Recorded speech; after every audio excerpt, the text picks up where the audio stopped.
On apprend beaucoup, que ce soit au niveau de la culture, de technique et de médium.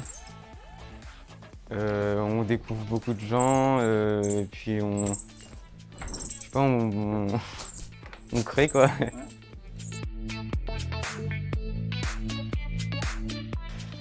Du coup, je pars sur une série pour l'instant, je sais pas encore combien, mais j'ai toutes mes canettes ici que j'imprime avec de la trame là, de couleur et canettes en noir. Voilà, inspiré de Andy Warhol pour le pop art, un peu au niveau des couleurs flash comme les couleurs des canettes. Là, j'ai un gros coup de cœur pour les Adars du Havre. C'est une école de design graphique et je vais aussi tester l'école Estienne. Et là, mais j'aimerais aussi beaucoup faire l'école à Londres.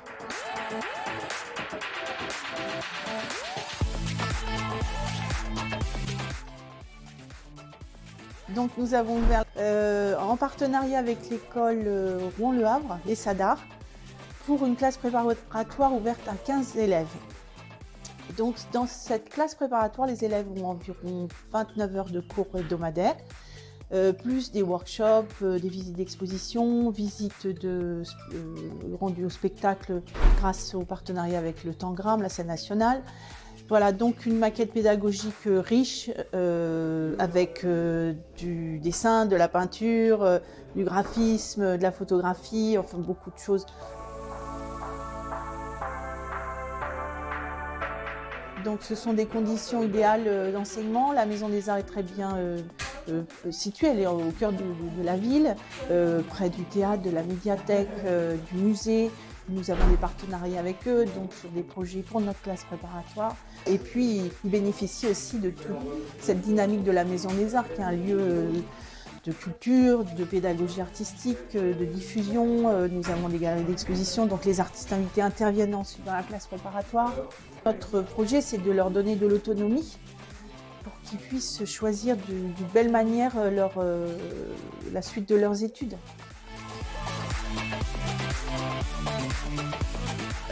Les dossiers d'inscription sont à retirer au secrétariat. Ensuite, il y a un concours d'admission, enfin un entretien, où il va y avoir une étude du dossier personnel et un entretien avec un jury, composé d'enseignants professeurs, d'enseignants artistes, de moi-même et d'une personne de l'ESADAR. Les inscriptions sont au mois de mai, le premier entretien est au mois de juin et le deuxième est au mois de septembre, puisque nous avons 2 sessions. Là, on travaille sur le déchet, sur le thème du déchet. On nous a demandé de collecter différents déchets et de penser à un thème par rapport aux déchets, qu'est-ce qu'on voudrait représenter. Et moi, j'ai pensé, vu que c'était les périodes de Noël, j'ai ramassé des papiers de chocolat et j'ai aussi en même temps ramassé des papiers de pansement et j'ai fait le lien entre ce qui nous réconforte, en même temps ce qui nous soigne, les sucreries, mais en même temps les médicaments. Depuis le lycée, j'ai pris l'option art plastique.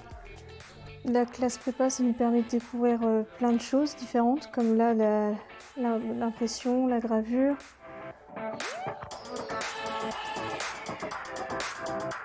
C'est pas comme on va dire en cours où on est à notre table et le prof il est à son bureau. Là, c'est vraiment on dialogue ensemble, on regarde les projets des autres, on parle des nôtres.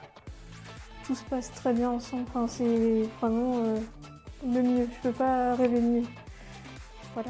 La plupart du temps, quand on est au lycée, on ne se rend pas du tout compte de ce qui se passe dans les écoles d'art. Déjà, on ne sait pas ce qu'il y a comme différence entre les écoles d'art, mais on ne sait pas non plus ce qui s'y passe du tout. On a des fantasmes peut-être, mais voilà. Et du coup, vraiment là, le fait de venir dans cette classe-là, où il y a vraiment beaucoup de pratiques, où on essaye de les éclairer sur le monde de l'art contemporain, aussi bien que sur les arts appliqués, parce que ça les intéresse aussi. Ça permet déjà de se présenter dans une école avec un bagage et aussi un début de culture, c'est-à-dire un début d'éveil au monde de l'art. Voilà, on peut avoir envie de faire une école d'art sans du tout savoir ce qui s'y passe et sans avoir vraiment la pratique de base Et c'est une prépa où différents professeurs interviennent. Alors moi, j'enseigne dans ce cadre-là, mais également Cécile, qui est là-bas à la presse, qui leur donne des cours de gravure expérimentale. Ils ont d'autres cours de gravure, ils ont des cours de design graphique, du dessin et de la peinture. Bon, alors c'est mon attribution, mais voilà, je leur fais faire aussi du collage. Donc là, c'est du dessin d'observation, donc c'était ma main en l'occurrence, qu'on a travaillé sur plusieurs angles au fusain. Donc voilà. Il y a peut-être même d'autres petits croquis. Voilà. Au début, j'ai fait des croquis préparatoires pour définir quelle sorte de position de main je préférais faire en grand. Donc il nous a demandé voilà, de travailler sur toute la main plus une partie de l'avant-bras pour avoir un petit peu le contexte. Donc le sujet, c'était de créer un abri. Donc un abri qui selon nous serait plutôt facile à mettre en œuvre. Donc moi j'ai choisi de le faire dans un arbre, donc pour plusieurs raisons, parce que déjà je suis assez fan des cabanes dans les arbres, je suis pas mal depuis que je suis petit. Et puis surtout le bois c'est un isolant naturel, donc voilà j'ai fait une fiche récapitulative de comment je fabriquerais mon abri. Donc je l'ai fait en aquarelle et en stylo noir.